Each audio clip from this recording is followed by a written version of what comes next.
Hello everyone and welcome to my channel. So I just recently got finished watching the latest season of Demon Slayer, and for a while now I've been wanting to make like a Demon Slayer like weapons collection. So I'm gonna start that collection with Tengen's swords. I think that he has the most interesting swords of the series so far. So I'm gonna be making those. And if you would like to watch me make some highly impractical, flashy swords, stay tuned. To start, I cut out all my pattern pieces. Because there are 2 swords, I cut out 4 parts. Then I started the guards. I also cut out 4 pieces, and the details I cut out of craft foam. Now it's time to cut out a little nook for the support dowel. Before gluing, I use a heat gun to make sure all the foam is nice and flat. On the first sword, I used rubber cement to glue everything together, waiting for it to get tacky before attaching both pieces together, along with the support dowel.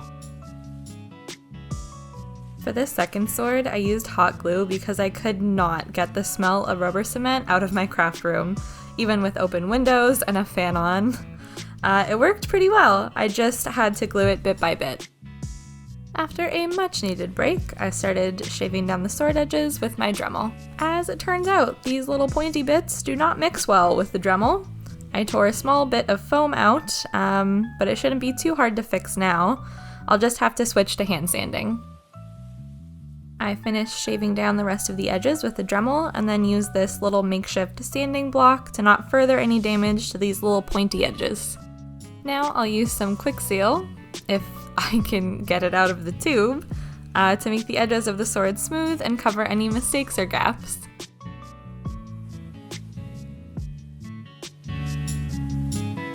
Even after smoothing it down with water, I have some texture and marks in my quick seal, so I'm going to use some wet dry sandpaper to smooth it out.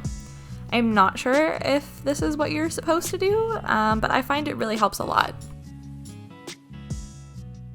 Now I'm just going to cut out a notch in the guard for the sword hilt to fit through. Shove the guard onto the sword, put a ring of hot glue around the edge, and then shove the guard into the ring of hot glue. Now to clean up this nasty hot glue edge, I'll use some quick seal slightly out of frame so it's perfectly unclear exactly what I'm doing.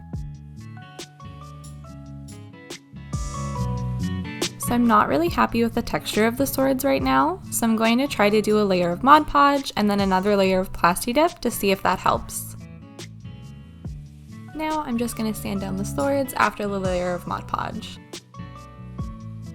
I added these little details and sealed the edges. So I started test painting and somehow a bubble formed. So I'm going to try to fix it with some Mod Podge. My guess is don't use Mod Podge and Plasti Dip at the same time. Now it's time to make the handle all gold and flashy, so I just taped it off. I love this part of the process where your project actually starts to look like something. So getting ready to paint the sword body now, I just used some tape and plastic wrap to block off the pretty gold handle so it doesn't get any black overspray. Ugh, it's starting to look real. I did 2 coats of matte black and it's looking pretty good. For the chain, I picked up these shower curtain rings and some plastic chain from the hardware store because I had no intention of making this by hand, and I'm just going to paint them all silver. I really have no idea how I'm going to do these letters, so I'm just going to start by cutting them out. While the chain is drying, I'm going to try to make a tape stencil for the letters. I'm just gonna trace them all out with a Sharpie. This is not working at all. The tape keeps ripping, so I'm really not sure what to do next. It looks like I'm gonna have to brainstorm another method. I'm going to tape off the top of the sword so I can paint the bottom orangey yellow part.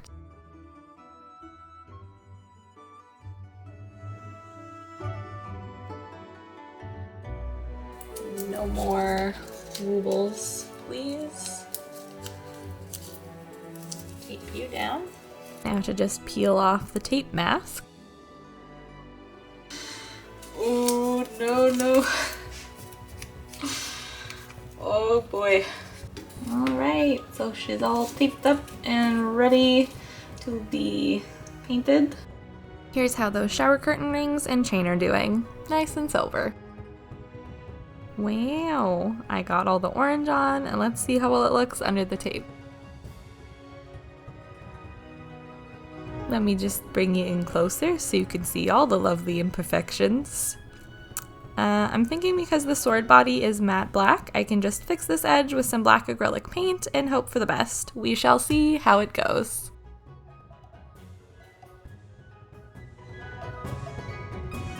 I taped off the bottom again for the yellow stripe at the bottom.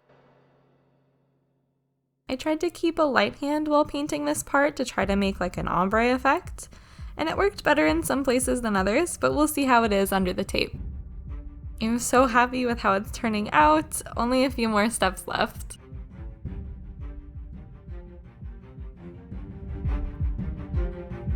I'm not sure if you can see, but when I tried to fix this edge, it left an outline, which I was worried about happening, so I'm just going to see what happens if I go over everything with a layer of plain black acrylic. If you're wondering why I have chosen the smallest paintbrush I could have, I don't really have an answer for you. I just like to make things difficult for myself, so I'm gonna continue to use this. Time to start the detail work. This little detail in here is red, and it took me far too long to paint.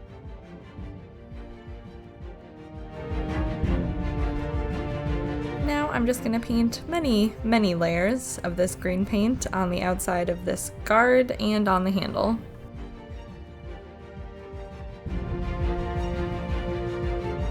Now it's time to dirty up some chains, so I'm just going to do a black and silver wash.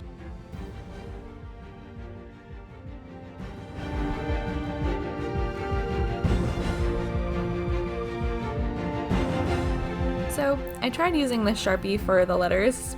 Do not do that. It was terrible, it bled everywhere, and I had to cover it up with more paint. So then I got this paint marker instead, which is much, much better. I have a reference handy, so I'm ready to put these on here. What I failed to realize was that my reference couldn't save me, and that I had put the characters on backwards. I did not make that mistake again, and the rest of the writing went well. It's finally time to seal everything! The final step is wrapping the handle, so I just took some scrap fabric, folded it in on itself a couple times, kind of like bias tape, and then just sewed down both edges.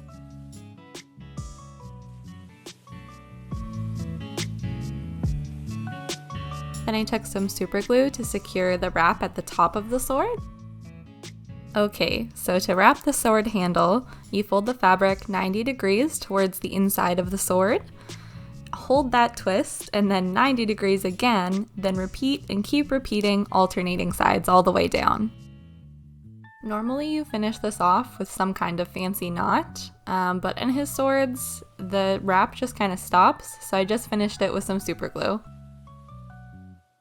I quickly made this little detail I forgot about.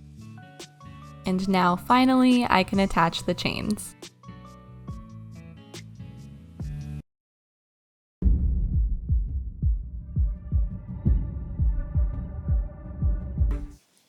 Thank you so much for watching if you're still here. I had so much fun doing this build, and I'm really happy with how swords turned out.